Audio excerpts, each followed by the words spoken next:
बेटी का घर कौन सा है, ड्रामा एक के बाद एक सीन, और कोई भी सीन पिछले सीन से मैच ही नहीं कर रहा। इतनी उजलत में ये ड्रामा बनाया गया है कि एक सीन में उसामा का अमेरिका से पढ़कर दोस्त आता है डॉक्टर नासर, और अगले ही सीन में निम्रा को चक्कर आ जाता है, सर पकड़कर वहीं बैठ जाती है, जिससे पता चल रहा है कि डॉक्टर नासर इस बेचारी का इलाज करने ही वापस आया है।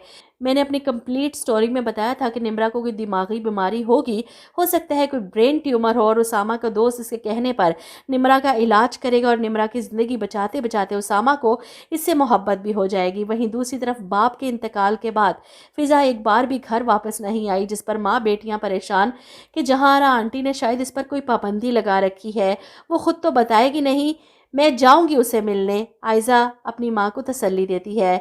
इधर जहारा ने अपनी दोस्त की बेटी को घर बुला रखा है, जो आते जाते अली से टक्करें खाती फिर रही है। एक बार फिर से अली से सामना होता है, टकराती है, गिरते गिरते बचती है क्योंकि अली इसे थाम लेता है। और यहीं पर आयज़ा जो फ़िज़ा से मिलने आई थी सीन देख लेती है। इसे सामने देखकर अली घबरा जाता है, इसका तारुफ करवाता है, लेकिन आयज़ा तो गुस्सा करके बीच में से निकल जाती है और अपनी बहन से जाकर पूछती है ये जो बाहर लड़की है अली के साथ ये कौन है, जिस पर फ़िज़ा तारीफ़ों के पुल बांधती है। वो अनाया है, बेगम जान की बेटी, आंटी की दोस्त की बेटी है, 1 हफ्ते से यहाँ पर रह रही है। जिस पर आयज़ा हैरान, 1 हफ्ते से? क्यों, इसका अपना कोई घर नहीं?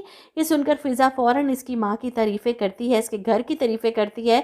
नहीं, बहुत बड़ा घर है उनका, बहुत अमीर है, आंटी बता रही थी बहुत पैसे वाली हैं, बहुत तारीफ़ें कर रही थी आंटी उसके घर की।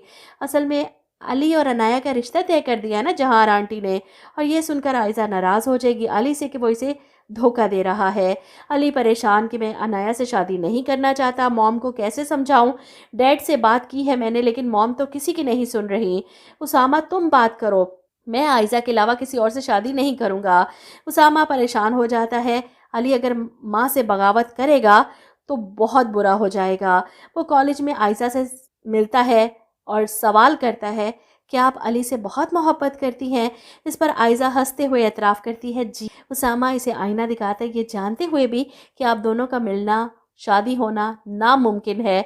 आयज़ा को तो पूरा एतमाद है कि अली मुझसे शादी ज़रूर करेंगे, इन्होंने वादा किया है कि वो आंटी को मना लेंगे। लेकिन उसामा को भी पता है कि बात करने के बाद जो तूफ़ान उस घर में आएगा, इसे कोई भी संभाल नहीं पाएगा। वो अपनी माँ को अच्छे से जानता है, मरती मर जाएगी, अपनी ज़िद से पीछे नहीं हटेगी।